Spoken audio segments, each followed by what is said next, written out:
This is our last kind of like big finale event for visiting writers for the Center Celebration of Literary Arts for DMAC.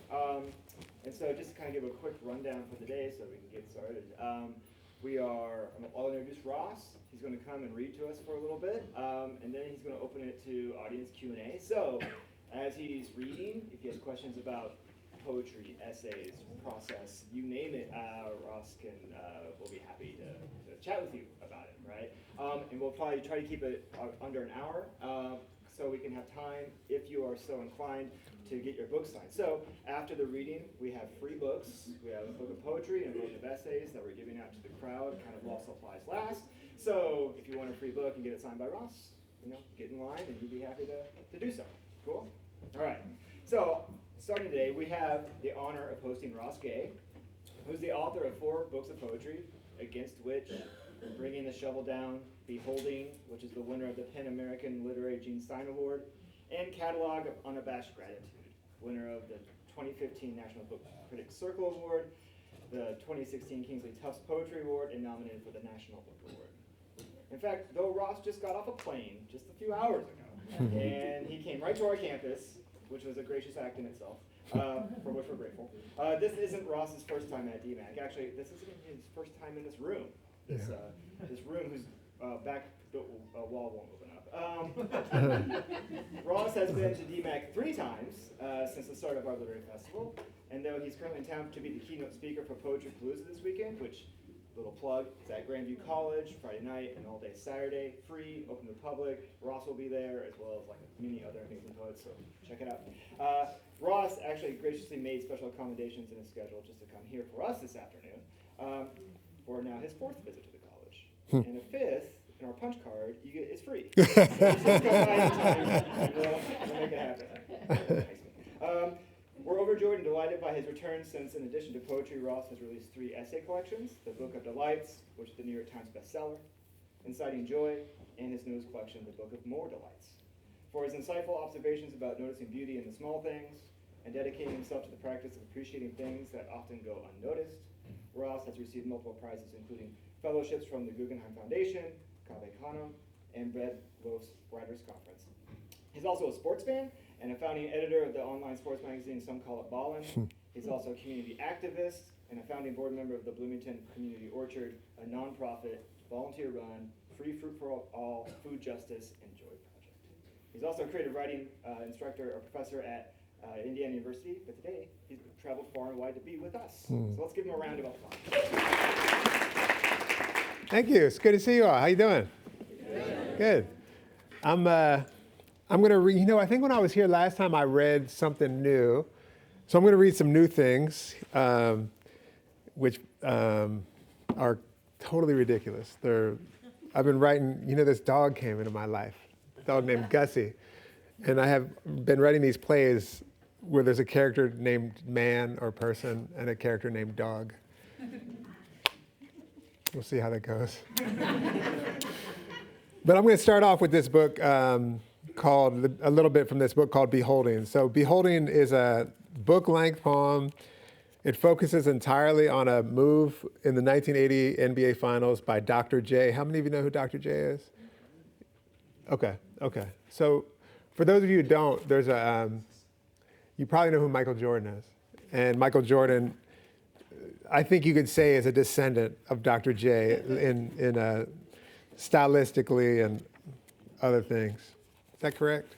I think, yeah.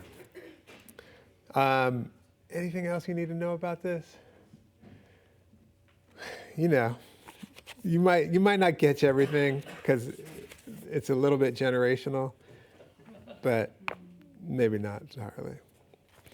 And there's an epigraph. An epigraph is like a quote or a line before the book starts, or a poem or something. This before the book starts. And this is a book by someone named Christina Sharp, and her book is called In the Wake on Blackness and Being. And the quote is, "To be held, to behold." Beholding, April 4th, 2015 until today. And you might have noticed there's nowhere to go. Bless you. The wind cutting little eddies at your collarbones and behind your ear as Dr. J drives from the foul line extended to the baseline, defended valiantly by Mark Landsberger, who, in this poem, despite the doofy urge to make him so, is not allegorical, but is rather simply a hard-working journeyman ball player with decent athleticism and size and a floppy mop of dusty blonde hair who got caught up in the gust, sliding his size 16s quick so that Doc, after catching the ball at the elbow and taking that one hard dribble toward the baseline, where the dunk would usually commence, could not access the paint or the lane or the key, which is what we call the area nearest the goal. Oh, this is like a Final Four poem I'm reading, in the spirit of Final Fourness, which is what we call the area nearest the goal, the key, which in this case is an iron hole drawn in space and therefore implies a window, though the key makes it also a door that Landsberger, it seemed, was trying to keep shut. And so Doc leapt. He left his feet, which means more or less jumping with the ball with nowhere to go, and which we're warned against by coaches from day one for the ensuing requisite stupid pass, or more simply, though no less stupid, travel, also called walking, which the leaping often leads to. Keep your feet! Again and again, which makes the leaping, leaving your feet, sound sacrificial. The way in certain places, certain countries, or countries inside of countries, you must leave by foot with nowhere to go, which there is. And Doc, you should note, after the one dribble, clasps the ball with only his right hand, without once at all in any shape or form using the left, which, among other things, friends, differentiates this move from all the descendant moves. Kevin Durant, Dwayne Wade, Steph, and Giannis, and Harden, and Kawhi. Yes, Bron too, I shall not be moved. And using only one hand, which is amazing but not yet miraculous, more a physical and therefore genetic fact, thanks Ma and Pa Irving, Doc's hand becomes an octopus gripping the ball, nothing like prey, and with that ball snugged in his mitt, Doc maybe kind of sort of thought something like, I'm going to put this schmuck, the schmuck in this case being Landsberger, though do not please revert to a simplistic allegorization of the journeyman, which word I repeat advisedly, on a poster. Though schmuck is a word I'd be surprised to hear Doc say, and the word posterize, common usage, posterize his ass, you might be thinking is a bit of an anachronism in this poem, in this move, which ostensibly occurred in the 1980 NBA Finals, though we all know that nothing happens only when it happens. We all know nothing happens only when it happens. Emerging more in the epic, which in the NBA lasts 3 to 5 years, following Doc's retirement, Neek and Jordan, Hakeem the Dream and Clyde the Glide, Barkley the Glove, and, remember Sean Kemp? Though Doc probably thought it anyway, visionary that he was, when will they verb what I keep doing to these schmucks, especially Bill fucking Walton? R.I.P., bless him. Driving from the foul line extended toward the baseline as the unsuspecting Landsberger, who did a fine job of shuffling his size 16s and not holding, keeping Irving from the key, and who must for a scant and fleeting moment have felt a degree of pride when Doc, after that hard dribble right, left his feet with nowhere to go. Billy Cunningham on the sideline, his hands on his hips, his sport coat thrown open, a few strands of hair stuck to his moist pink brow, and almost smiling as Doc began sailing out of bounds over the baseline. And Landsberger, a solid leaper, skied and foreclosed the possibility of Doc sneaking a shot in this side of the basket, by which I mean dunking probably quite hard, by putting his hand against the backboard, a big door swinging shut. At which fine and commendable defensive effort, Irving simply decided in the air to knock on other doors by soaring more. Have you ever decided anything in the air? turtling his head into his chest so as not to bash it against the backboard, flying like that, in fact, now behind the basket and backboard, where Kareem, a good help defender, wait a sec. That's wrong. Kareem, one of the best defenders of all time, 5-time NBA All-Defensive First Team, 6-time NBA All-Defensive Second Team, 6 MVPs, sorry MJ. Not to mention, which means it requires mentioning, Kareem was one of those Negroes they changed the rules for, banning the dunk for years from the NCAA, which is to say banning emphatic and exquisite flight, which maybe explains the wise and sort of tired eyes of Kareem, one of the best basketball players of all time, who had slid to also cut off the baseline, which he accomplished, but found himself now looking into the sky directly out of bounds, which his own suddenly unfamiliar body must have been telling him was so weird. This is so weird. Looking and looking like this, his hands extended timidly, a silver maple's branches creaking and swaying in a hurricane, for Doc was amongst the trees, as we call the big men, like Kareem, the trees, who reside mostly in the lane or in the key, growing there, rooting. The thousands of fans now holding their breath, looking into the sky, some of their hands reaching out instinctively toward their neighbors beside them, or their palms instinctively laying on the shoulders before them, or forearms shoved gently into a wrist or hip beside them. A few arms of strangers are suddenly locked as if going for a stroll. The whole of the Philadelphia spectrum become a kind of dew-glistened web, shivering its gems in the gales as Irving went higher and now began to extend his right hand in a precise arc, beginning precisely above his head, painting a broad and precise circle, not unlike Leonardo's Vitruvian Man in his hula hoop of perfect proportions, if that little naked man wasn't little or naked and was palming a basketball and was flying through the trees. And I find myself again and again with my arm making the perfectly impossible circle again and again as I watch this clip on YouTube, frame by frame, clumsily on a computer with gummy keys and a Post-it note covering the eye hole scrawled "Discipline."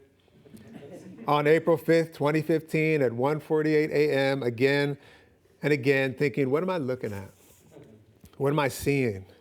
Back to the first long step toward the baseline, the slight contact with Landsberger, the leap. Again, long step, contact, leap. Again, long step, contact, leap. Again, long step, contact, leap. And I noticed this time in the background, which is, granted, hazy, this being old footage and my eyes a bit roomy for the now nearly 2 hours studying this clip, I noticed at about the foul line, Silk, AKA Jamal Wilkes, who, for the record, Coach Wooden, on the record, said was his best player ever at UCLA. Not Kareem and, oh, fuck forever, Bill Walton. Bless him, rest his soul. And it's worthwhile to spend at least a moment with the name Silk, among the finest basketball nicknames ever, implying an ease and fluidity of movement, implying a difficult thing, a painful thing made to look easy, a fiber prized for its softness, its smoothness on the skin, gathered from captive worms fed mulberry leaves. My court name was Beast, for what it's worth. And after a summer league game on the court at 10th and Lombard, where those in the know would slide through a gap in a grimace in the wrought iron gate to get in, a court that would be, in time, shut down in the most heinous of ways, removing the rims, the backboards lonely as gravestones, because of complaints to the city from the condo owners across the street who did not want to hear, God forbid, all that Negro gathering and celebration and care and delight every goddamn weekend morning, all that frolic and tumult, all that flight. Why can't they just go someplace else?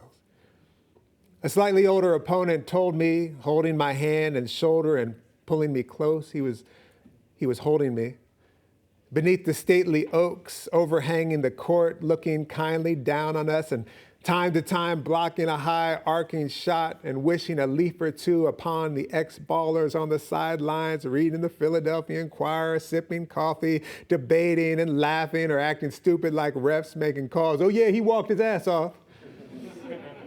The oaks dappling the old heads and their discourse. Best line of verse I'll ever write. His shirt was soaked through, staring at me to be sure I was listening, which I was, then as now. You ain't no beast. You ain't no beast. You're a man. You hear me? I'm going to stop there.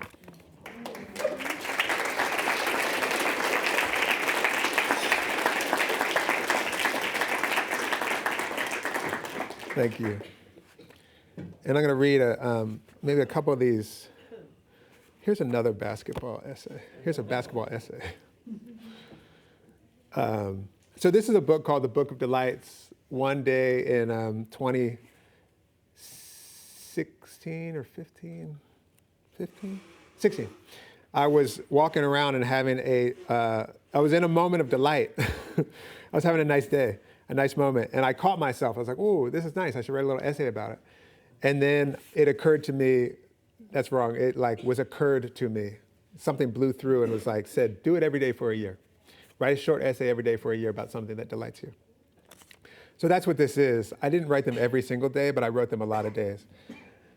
And they just have titles, that indicate what they're about. But this is called The Marfa Lights. My buddy Pat and I went to shoot around at the basketball courts in Marfa today. I write about things other than basketball. I just want you to know.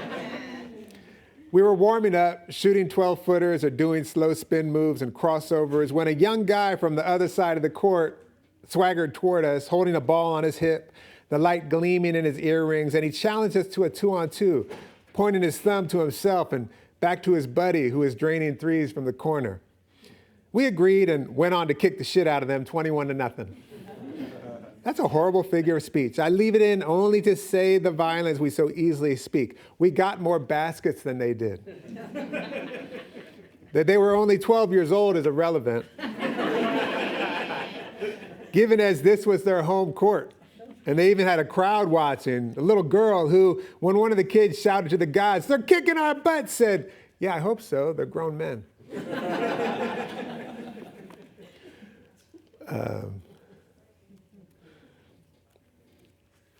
I have to remember when I was writing that, when I was playing with my buddy Pat,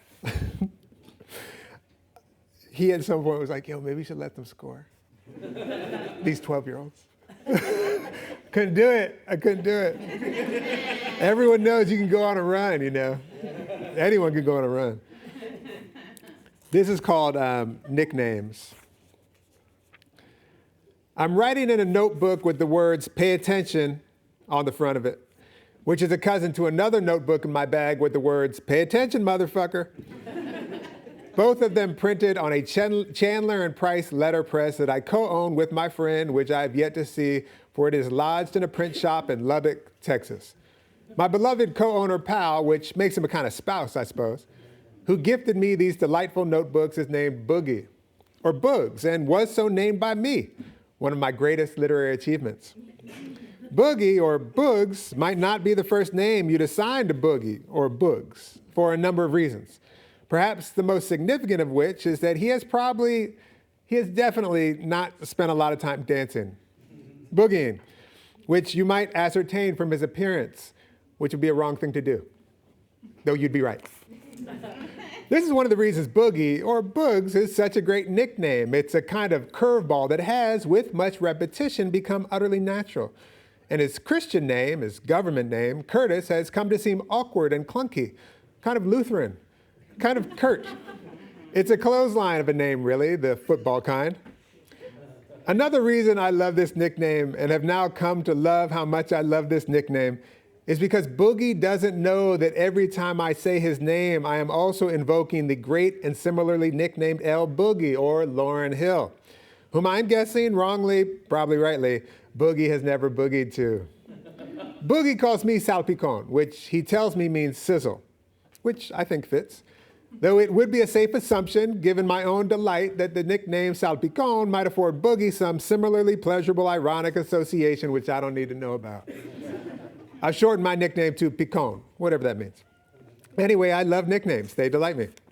There are, evidently, people from whom nicknames are repelled like projectiles from Luke Cage's skin, fried eggs of Teflon.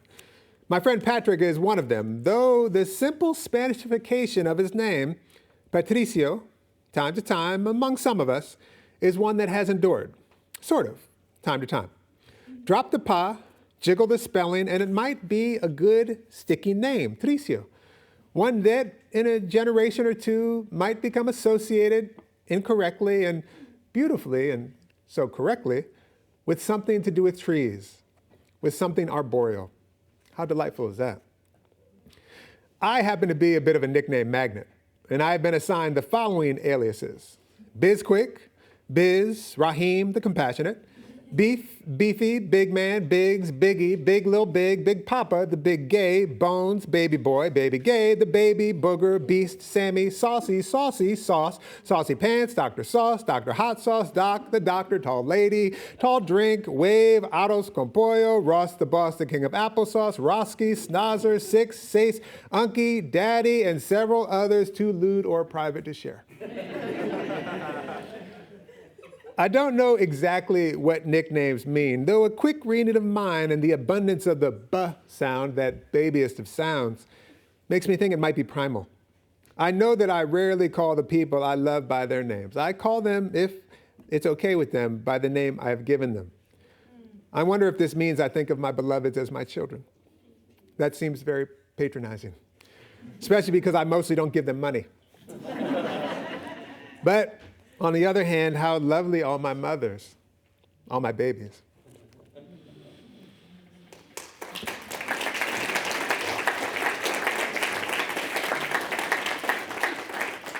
Thank you. This is called, what is this one? Yeah, Blowing It Off.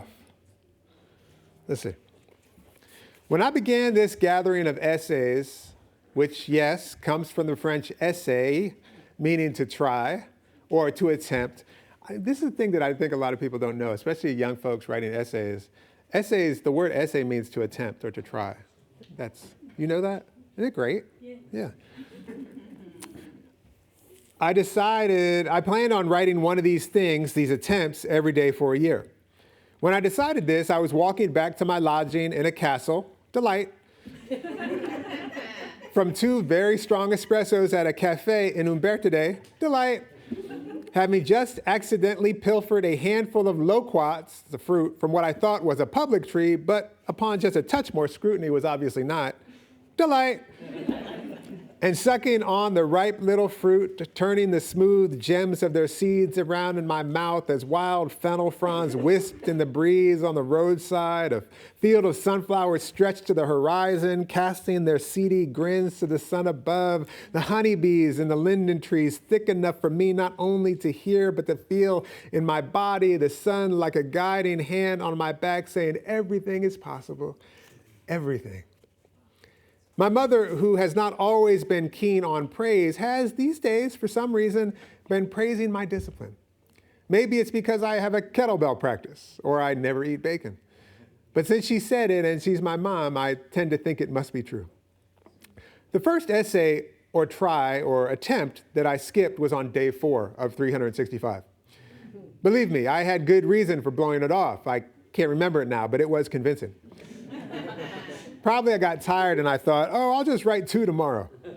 Except when tomorrow actually came around, I was daunted at the prospect of trying 2 in the same day. One tries hard enough. What if both attempts were awful?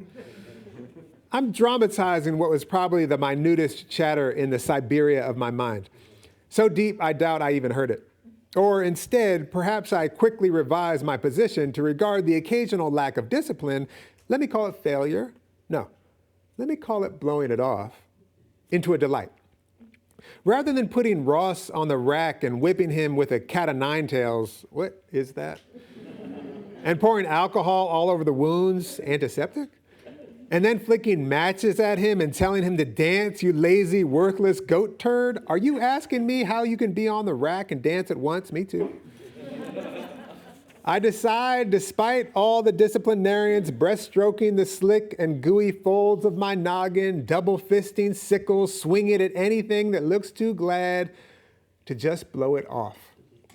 An apropos ancillary delight, the word whatevs.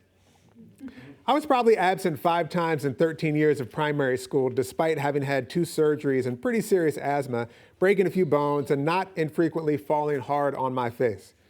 I had a paper route for most of those 13 years, and literally, not like the kids say literally, I mean literally, never skipped a day, even after the night when I was about an hour away with a new lover, curled into a ball, fingering each other after gallivanting barefoot in a thunderstorm.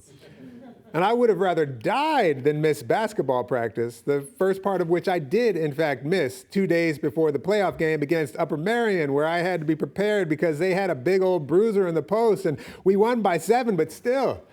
I woke in a panic and got there fast as I could on the verge of tears, apologizing profusely to Coach Simon. And about a week before my old man was diagnosed with liver cancer, I was hanging around the house when he was getting ready to head out to his job at Applebee's. I said, "Oh man, blow it off. Let's go watch Hellboy." He looked at me wistfully while tucking in his shirt and sliding his belt through the loops. You have no idea how bad I wish I could. That was the first time he'd said anything like that. I was 29. And so, in honor and love, I delight in blowing it off.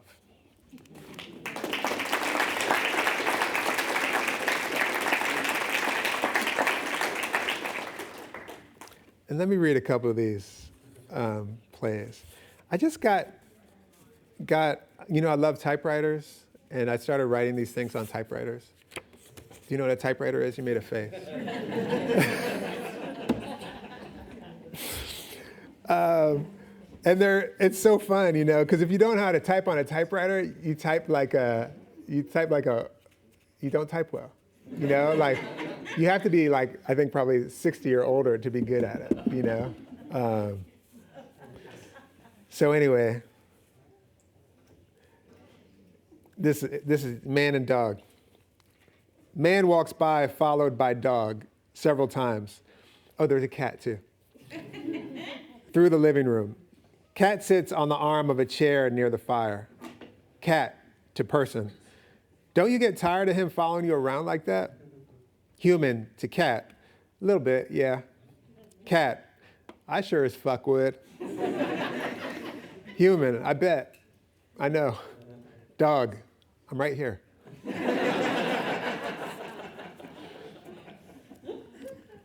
Person to the cat on his lap cleaning herself in an oval. You look like an egg. Cat looking up from licking her stomach. You look like a chicken.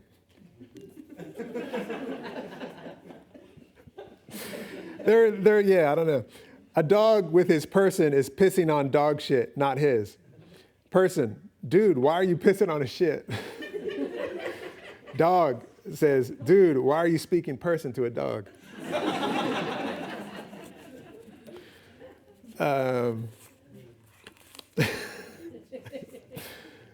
Person to the neighborhood cat walking the dog. Don't worry, he, pointing at the dog, doesn't care about you. Cat, you mean he won't chase me? Person, yeah, that's what I mean. Cat, well, maybe say it like that next time.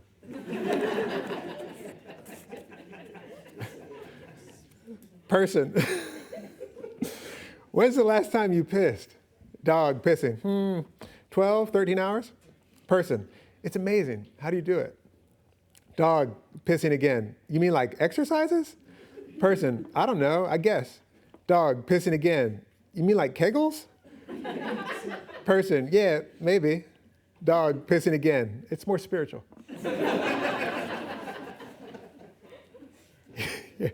This is maybe the last one I'll do. This is person. The thing about you, dog, don't generalize. Person, okay, is that you seem always, dog, careful of always, and forever. It's usually not quite true. Person, right, often or sometimes, dog, okay, that's good. Person, to be in touch with your emotions, your needs. Dog, say more. Person, well, mainly it's how you ask for hugs when you need hugs. You so openly need to be loved. Dog, maybe I'm showing you something.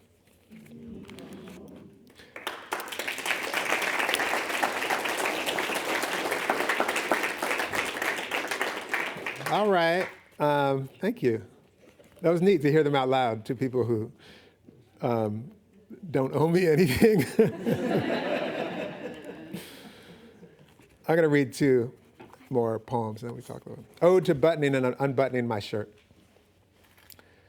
No one knew, or at least, there's a quote in here. There's a Turkish poet named Nazım Hikmet who was, he was imprisoned for, I think like in the 40s and 50s for a long time, and political prisoner. He was a communist. And he would say things in his poems, just a beautiful poet, thinking about his beloved or something, or the outside. And he would say things like, this is not something to be taken lightly. And I say that line, I'm thinking of Nazım Hikmet.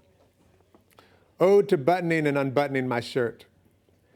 No one knew, or at least I didn't know they knew, what the thin discs threaded here on my shirt might give me in terms of joy. This is not something to be taken lightly. The gift of buttoning one's shirt slowly, top to bottom or bottom to top, or sometimes the buttons will be on the other side, and I'm a woman that morning, slipping the glass through its slot. I tread differently that day, or some of it anyway. My conversations are different, and the car bomb slicing the air and the people in it for a quarter mile, and the honeybee's legs furred with pollen mean another thing to me than on the other days, which too have been drizzled in this simplest of joys in this world of spaceships and subatomic this and that too, maybe 3 times a day. Some days I have the distinct pleasure of slowly untethering the one side from the other, which is like unbuckling a stack of vertebrae with delicacy, for I must only use the tips of my fingers with which I will one day close my mother's eyes. This is as delicate as we can be in this life, practicing like this, giving the raft of our hands to the clumsy spider and blowing soft until she lifts her damp heft and crawls off. We practice like this, pushing the seed into the earth like this, first in the morning, then at night, we practice sliding the bones home.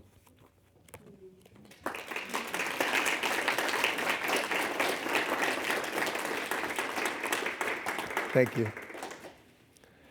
And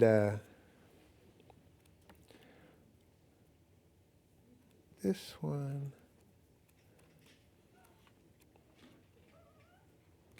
is called, where is it?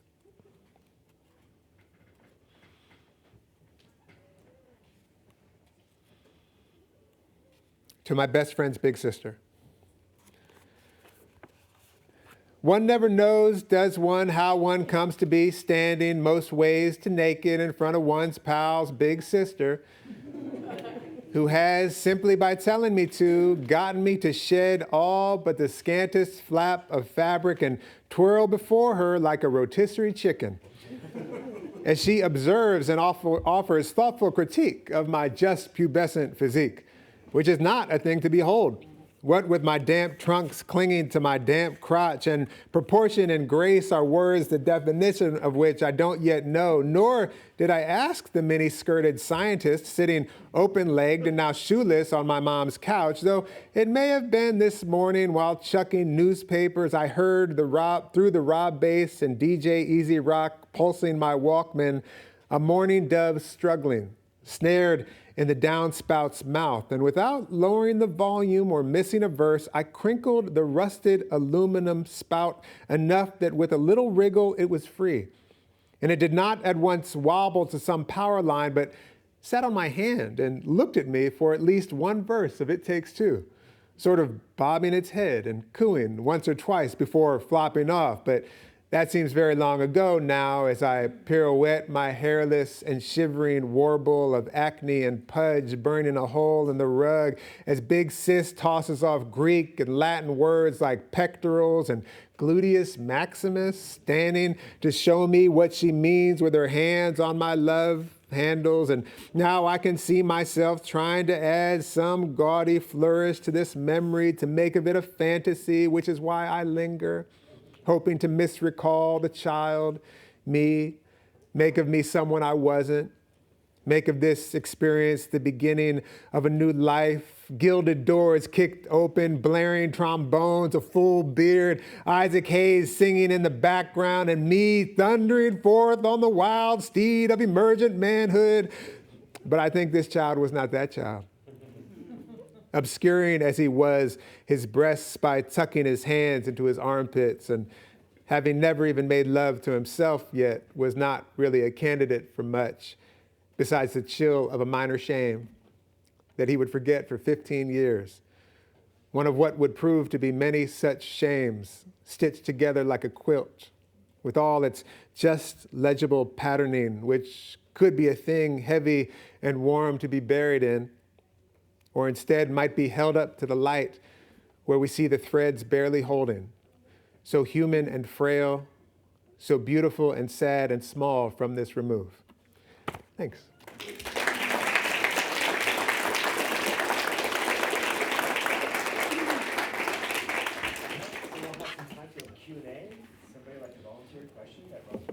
Yeah. Before you were ever published, what is advice that you wish you had been given, or alternatively, are grateful that you were given? Yeah.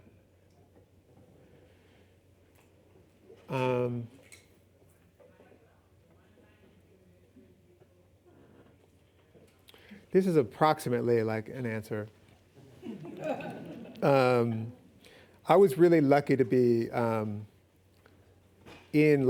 myself in these writing communities before I was published. So school or people around school, people who were like building things, magazines or reading series and stuff like that. And on account of that, I got poems published, I got to read, I got poems published because people heard me read and they were like, oh, okay, there's a good poem, maybe, let's see it. But part of being in those communities was like this kind of reciprocal thing. It was being in a community, So there was a way, it feels very important to know, for me, in my own experience, that my sort of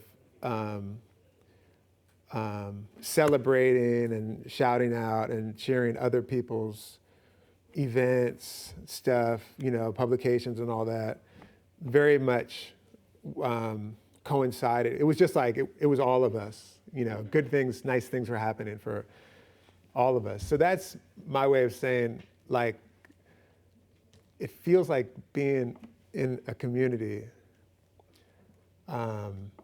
is vital. It's just that feels like it was so important. And I suppose the only thing I would say is that, know that that's a thing that you need to do. I felt lucky because I kind of fell into it. But I think I probably had people tell me, do that. I know I did. That's the answer. Yeah, I had people tell me that, yeah. Thanks, yeah, you're welcome. Yeah. When you were writing your essays, did you ever, I want to know kind of the process, so what I'm wondering if you would write it and then set it down and move on to the next one, or revise it? Great question. Because those essays are a little bit different than things that I'd written before. So first of all, I gave myself these 3 rules. I had to do it every day. I had to write them by hand, and I had to write them in 30 minutes or less. And 30 minutes or less was because if I was just trying to write good essays every day, I would stop after day 3, So 30 minutes is like, we're just playing, let's see what happens. In the first month of writing them, I was acting like I write my poems. So I write my poems and I'm immediately like revising them. I'm changing the lines, I'm trying to get the music different and all that. With these essays, I was doing that and I realized I was really fucking them up. I was just chewing them up. I was trying to make them like really good in the way that I thought of essays being really good. And I was ruining them. And it took me like a month of that. I was doing it and I was like, oh no, I'm killing these things. Let me go back and let them sit for a while and then learn how they need to be heard. And one of the ways I realized this, one of the ways that I did that was by reading them out loud. when they were rough. So kind of like those little plays. I'd be reading them out loud, and I could kind of hear them better by hearing other people hear them, you know? So that's how I learned how to revise them. And then once I figured that out, I could revise them a little bit more quickly, but I would almost always let them be heard out loud before revising them. And I revise a lot. That's something I love to do. I could revise forever. You could put me in a room and let me revise forever, and I'd never need to watch YouTube of Allen Iverson ever again. You know, I'd be good. Thanks. Yeah. Do you ever find it hard sharing so much of yourself? No, I think what it feels like not shareable, I don't share. Yeah. But that's a great question. It's a really important question. I think it's like a more and more and more important question the further along we get in a kind of like maybe you'd say it a hyper sharing, but I would also say like a hyper surveillance culture where everything about you is known and needn't be. You know what I mean? So privacy is like a legit thing, a crucial and beautiful thing. And it feels like having some kind of whatever, like just a thoughtfulness about how much do I want to actually share, you know? No one has to say anything to anyone. Yeah. Great question, thank you. How do you feel when you're like writing your poems and essays? Because like musicians feel like a movement through their body, soul per se, when they're writing their poems. And sorry, she's annoying. Are you all musicians? Is that? Oh no, I'm not a musician. Okay. We're with Corey. Okay. Criminal justice. Yeah. And I was just saying, as if it's the same thing, if you feel something when you're writing your poems, because those are very, very touchy and like, I guess, sensitive topics. Yeah. I mean, like a thing that I realized recently I feel, and I think this might be a kind of an emerging feeling, but it is a little bit like, I know, for instance, I'm writing about a beloved of mine who committed suicide like 7-8 months, coming up on 9 months ago. And one is that I feel so like, I'm just realizing, it feels so nice to go back to see him. That's part of it. But partly because I've been doing this long enough, I know that one of the reasons I do it is that what feels familiar to me when I write it becomes unfamiliar. So I learn, that's called learning, actually. You know, I learn all these things again and again. And I'll think I have a familiarity or recognition or an understanding of an event or an interaction or a relationship, and I encounter it again, and I'm like, I didn't know. So the excitement of going down to sit down to work on something is a little bit of like, I wonder what I'm going to learn today. And not like I wonder what I'm going to learn today, like about, you know, technology or something, you know, like a fact. It's like, I wonder, you said the word soul. I wonder what I'm going to learn that's going to like illuminate my soul, you know, maybe make my soul big enough to bigger, you know what I mean? Beautiful question, yeah. Yeah. What has been the greatest or like most fulfilling part of your career? This stuff, I love this stuff, yeah, yeah. I mean, I felt very lucky to have written some things that people have been cared about. And that's been the luckiest thing, you know. I remember having that experience of having someone say something very, you know, just sweet and moving and grateful, and I felt like, oh, that was so nice. How lucky was that? Yeah. Yeah. Do you, when you're writing something, do you ever go back and rewrite it to make it better? And if so, at what point is it good enough? That's almost all I do. You know, almost all I do is rewrite to make it better, you know. The good enough, that's a great question. The good, and it kind of connects to this, your question back there. The good enough to me is, I mean, I basically have a thing where I have questions. So everything that I write, for the most part, I write with a question. I might not yet know what the question is, but I have a question. And so for instance, I'm writing a book right now called Why I Garden. It's just all garden essays. And I'm like, the essay that I'm messing with 2 essays right now. And one of them is all about, like these blue or purple potatoes. I can't remember, I don't know if they're blue or purple. Purple, someone said? I can't remember what they're called. Yeah. No, these are potatoes. They're regular potatoes, but they're sweet. Whatever these are, they're not sweet potatoes. They're potatoes that are sweet.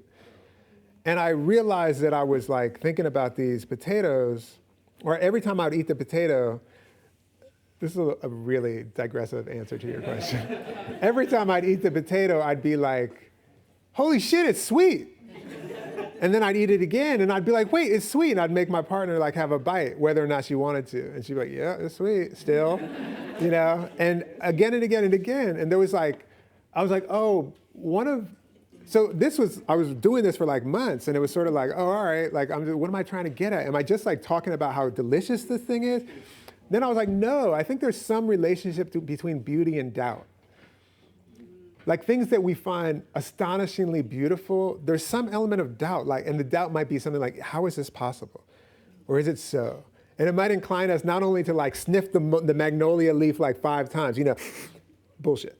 But it might also, it makes us want to verify it with other people, called sharing. Come here, smell this, smell this. That is kind of the mode of, that is what I'm hoping for in writing these essays. Like, oh, okay, yeah, so right now I think something's just so delicious. And then eventually I'm like, no, it's actually, this is this whole kind of treatise on beauty. Now, how do I get it done to be like, I don't know. I'm stuck on that essay, so I have no idea right now. But the movement is something like to really have my question transformed in the process of thinking about it. Does that make sense? Yeah. Great question. Yeah. And the first one's super important, which is, have you read the plays out loud to your dog? Or is this for, like, just for I don't think so. Great question. He'd be a good audience, though. He'd be a good audience. The other one is the book-length poem. Did you sit down and say, I'm going to write a book-length poem about this one move, or did you just start to write like you would any other poem, and it started to really kind of get away from you, and you're like, I like this. I'm going to see how long this goes. It's sort of more like that, yeah. When I started, it kind of quickly was like, when I started, I was writing a little bit, and then I was like, oh, this might have to go on for a while. Yeah. Have you had experience of writing long poems or long things? Yeah. Yeah, but like I'm so bad at predicting what I'm going to do. So Yeah. Like macrocosm is like kind of your process. Like you start writing and see what happens, or that. Like, because the essay was like almost like a dare, a challenge. Yeah. You do this every day. Yeah. Do you find yourself setting yourself up with challenges, or just kind of writing and see what happens, or both? Sometimes I do like I found myself liking a form to kind of tussle with, so like the challenge. But mostly I enter the thing and sort of see what's going to happen. I learn from the thing what it wants to be, That's mainly my experience. And when I try to impose my thing, it just doesn't work. It's not going to be good, And I kind of like don't feel good in the process. Yeah. Thank you. Yeah. My question was also about your dog. What has your dog taught you about joy, and how does it inform your writing? Obviously, it's shown up. Whoa, good question. So he just showed up like 4 months ago.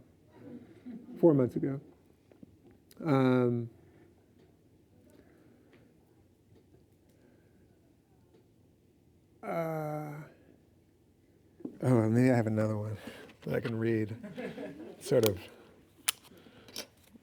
answer you a little bit.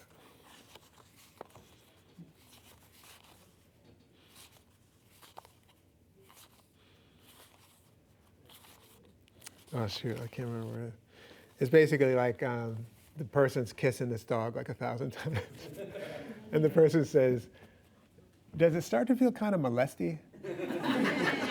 And the dog says, yeah, kind of. And the person's like, oh, my bad, I'm sorry. And the dog says, no, I like it.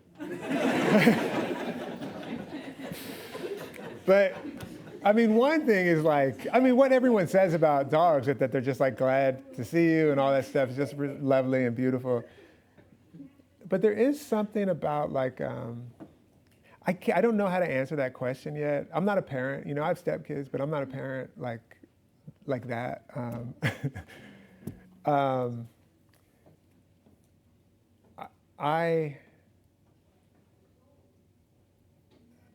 You know, that feeling of like, you know, this dog, he hurt his leg the other day and I was just like, and he was crying, he's a pit bull. I understand pit bulls are babies. And he would like hurt his, I don't know what he did. Hurt his hand, his foot, they call it paw. And he was like, I mean, he's really crying, just really crying. And I was like, oh my God, what? And I remember my mom, when I broke my foot, watching me get my foot casted and like crunched a little bit back into place. And I remember watching her at the doorway of the thing crying. And I remember I was like, oh, I feel like that. I feel like that, you know? And then I also feel like this other side of me that's like, yo, stop crying. Like, what are you doing? That's a play I gotta write. But how has it influenced my writing? I mean, I feel a little bit like writing these little plays. You know, I am like always like walking with him and being like, oh, I wonder what he's thinking right now. You know? Yeah. Thanks. Yeah. When it comes to your books, if there is a takeaway you want the reader to have, what is it? I don't have it. I don't have it. Yeah, it's a good question. It took me a little while to realize that. But it's more like,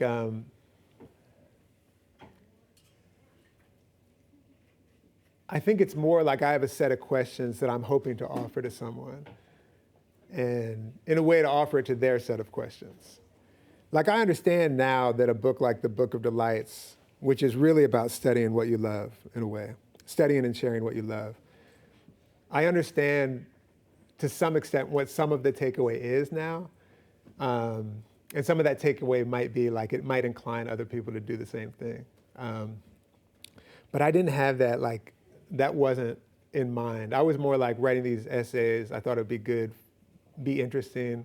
I was curious to see what they'd be as a collection, but also individually.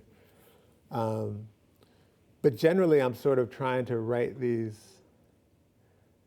or I think of these essays or these poems as like questions that I offer to other people, and I wonder. I kind of more wonder what the thing's going to be, you know.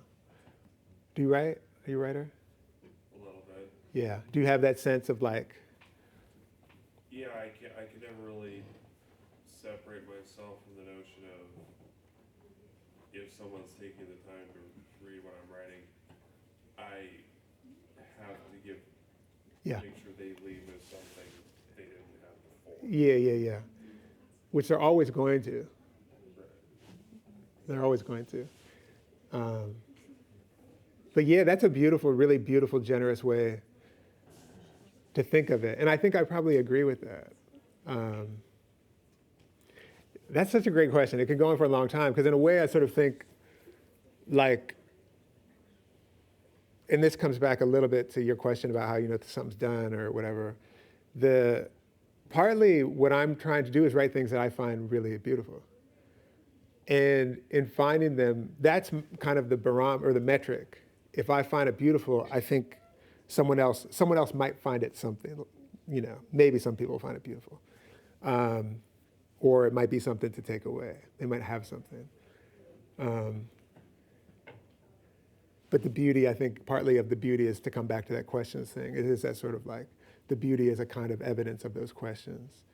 And in a way, we can keep going on this. Yeah, the beauty might be kind of completed by the reception, rather someone receiving the questions and taking them on, you know. Yeah, thanks. Yeah. So mine isn't really a question, it's just an observation, and it's maybe biased, and that's okay. You take it how you want to. So, like, I can't stand when people act like, oh, I'm a dog mom, you know, that's really irritating to me. However, as a parent myself, like, one thing that I learned through my children is how, like, my strengths and weaknesses, because I see them in my children. And to hear you write and then talk about your interactions with your dog, it kind of plays like a unique twist on that, and like you're learning about yourself through your dog. How like I learned about myself through my kids. Yeah. And so, I mean, I still find dog moms annoying. Yeah. But Is a dog? What's a dog? What's a dog mom? You know, like the people who have like proud of my whatever. Oh, they might have it on their bumper sticker. Yeah, like on their bumper, like over the. Yeah. Yeah, find that real irritating. Yeah. But that's okay. It's not for me. It can be for other people. Yeah. But I just find it really interesting how just like the whole why are you pissing on a shit? Like that's so dumb, but it's so like. We agree on that. Yeah. I love it. Yeah, well, thank you. I mean, I think partly the thing is like that it's a relationship. Yeah. And it's a kind of a special relationship because the language that we share is not a spoken person language. Right. You know, I mean, I'm doing my person talking, the dog's doing their dog talking. But there, and that to me is like, because you almost have to get closer to hear what they're saying, you know, or to guess at it. Anyway, thank you. Yeah, thanks everyone. It's good to be with you.